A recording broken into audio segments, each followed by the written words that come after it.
So there you go, live from Washington, D.C. That's what we just watched. Now I'm in New York City. We were watching that press conference.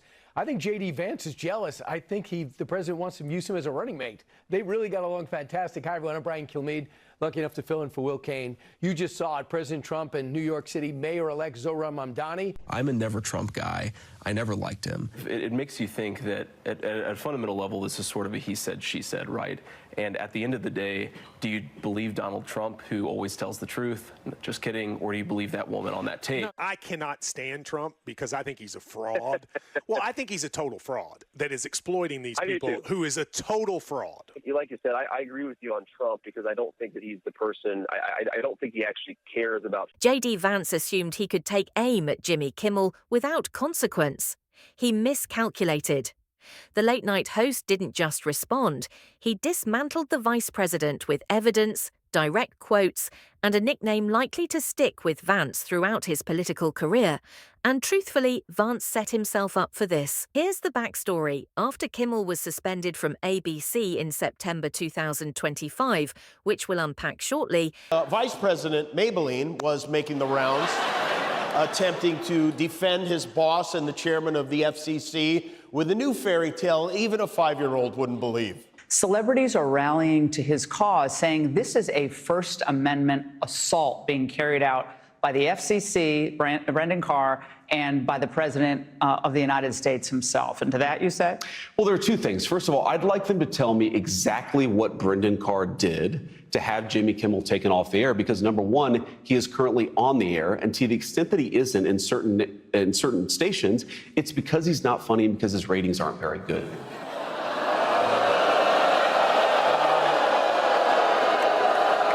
I have some good news for you, J-Dog. We're back on all the stations. I think Donald Trump pardoning 18 people in Arizona for their role in the fake elector scheme, including someone, Christina Bobb, that's in his Department of Homeland Security, all of which had mug shots like Rudy Giuliani and John Eastman, only pissed off the attorneys general like Chris Mays, the Arizona attorney general, once a Republican, now a Democrat, who believes that a coup is in progress. Vance jumped in.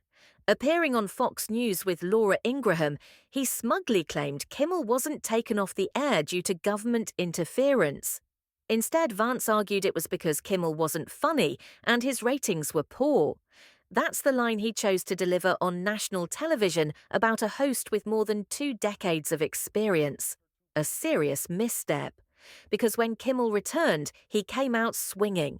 His opening remark? He casually referred to Vance as Vice President Maybelline. Interrupt your bullshit. Go on. There's something else that's important here, Laura, which is that these broadcast companies, ABC, NBC, CBS, they enjoy the public airwaves because they serve the public interest. So I actually think that we should be having a conversation about whether these companies are serving the public interest. That's actually totally separate from the Jimmy Kimmel issue because nothing happened to him. He's currently on the air, and to the extent that he's not, it's because advertisers don't like him because his ratings aren't very good. My ratings aren't very good. Last time I checked, your ratings were somewhere between a hair in your salad and chlamydia. In 3.5 years, I'm not the one who's going to be doing mascara tutorials on YouTube. By Donald Trump and his administration, she's not laying down for the indictment. The indictment was dismissed by an appellate court because they said she had to go back to a grand jury to try to re-indict the 11 fake electors in Arizona from 2020 and the 7 people in Donald Trump's inner circle, including his lawyers and his chief of staff like Mark Meadows. And she said nothing of the kind is necessary and has now taken an appeal up to the Arizona Supreme Court.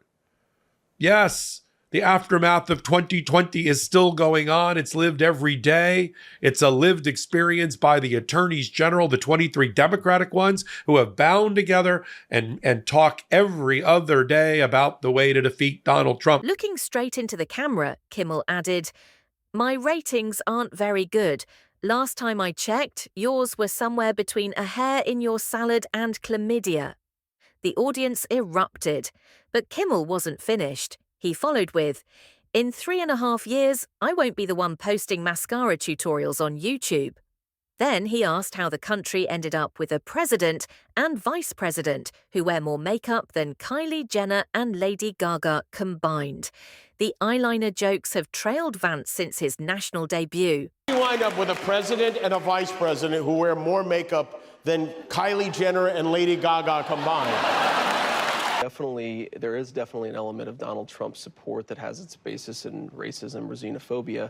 I think there's a chance, if I feel like Trump has a really good chance of winning, that I might have to hold my nose and vote for Hillary Clinton. I think that I'm going to vote third party because I can't stomach Trump. I think that he's noxious and is leading the white working class to a very dark place. His wife, Usha, even publicly clarified that his lashes are natural and something she's always admired.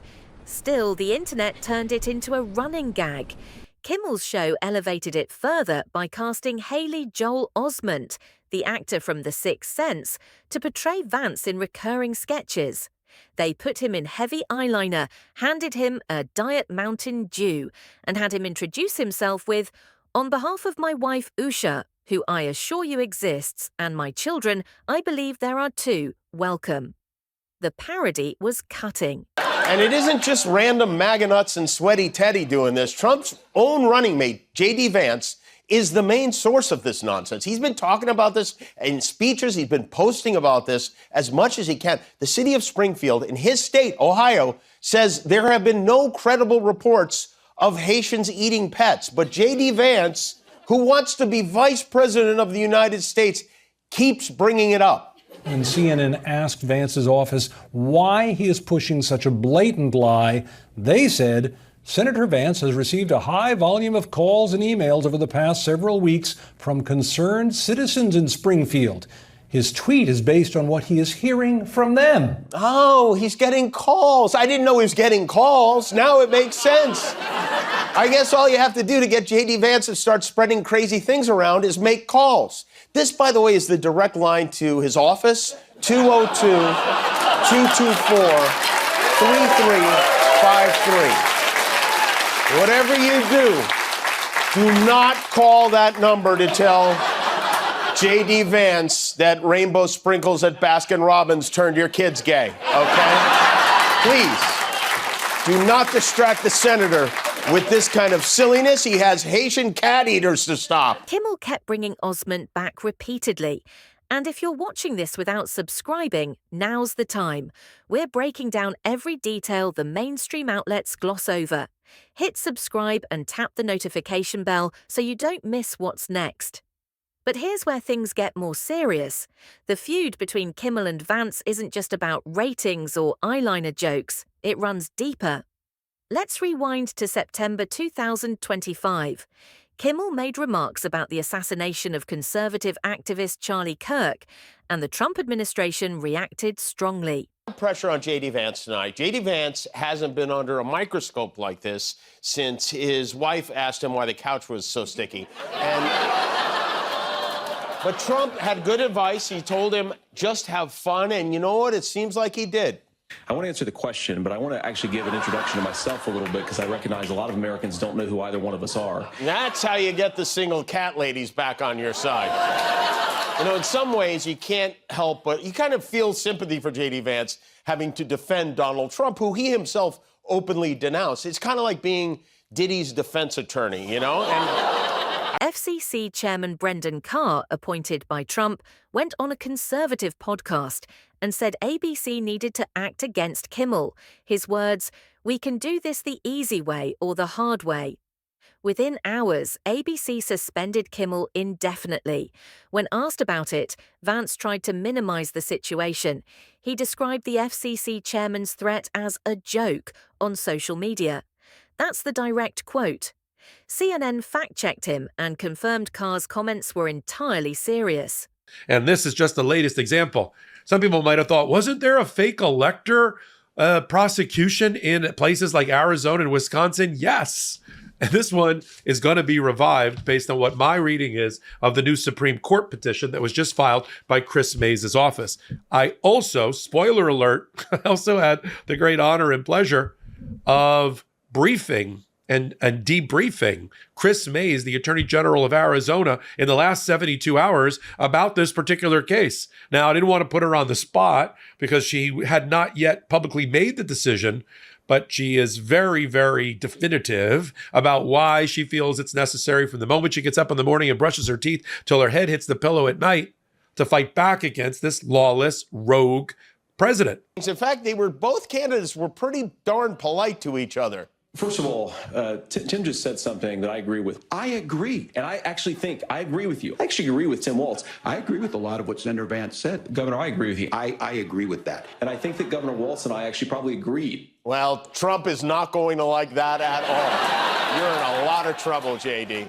I was kind of hoping they'd ask the candidates like some fun questions. Like, they used to do that. Like, is a hot dog a sandwich? And then JD Vance would stare into the camera and say, when you're from Haiti, any dog can be a sandwich. But they didn't. They could have used a lot more talk about cats and dog eating. Carr had threatened potential loss of broadcast licenses for ABC affiliates. Even the Free Press, a right-leaning outlet, labelled it jawboning when government officials pressure private companies through threats. Yet Vance insisted it was only a joke. Kimmel's reply: he aired the clip of Vance defending the FCC and cut in with, Vice President Maybelline was making the rounds trying to defend his boss, and the FCC chairman with a fairy tale even a 5-year-old wouldn't believe.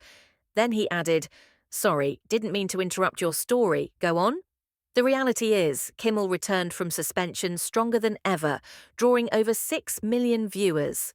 Last night he posted an announcement. He said, I will be doing a personal play-by-play of the debate tomorrow between the brilliant JD Vance and the highly inarticulate tampon Tim Walz. I hope that cognitively challenged lion Kamala Harris will be listening so that she can again show the world how she will make up false facts and stories. I will be commenting on what is going on. Watch Truth Social tomorrow night. Watch Truth Social. I'm Michael Popak. You're on Midas Touch and Legal AF over the weekend. Let's get to the new filing that just happened in the last 24 hours by Chris Mays' office. Huge numbers for late-night television, and he's been using that platform to remind audiences who JD Vance was before becoming Trump's running mate. This is where Vance struggles to escape. Back in 2016, before aligning himself with Trump, Vance expressed very different views. These aren't rumors, they're his documented words. In February 2016, Vance texted his Yale Law School roommate, Josh McLaurin. I go back and forth between thinking Trump is a cynical figure like Nixon, who wouldn't be that bad, or that he's America's Hitler. That's what Vance called Trump, his current running mate. McLaurin, now a Democratic state senator in Georgia, released the text publicly in 2022 during Vance's Senate campaign.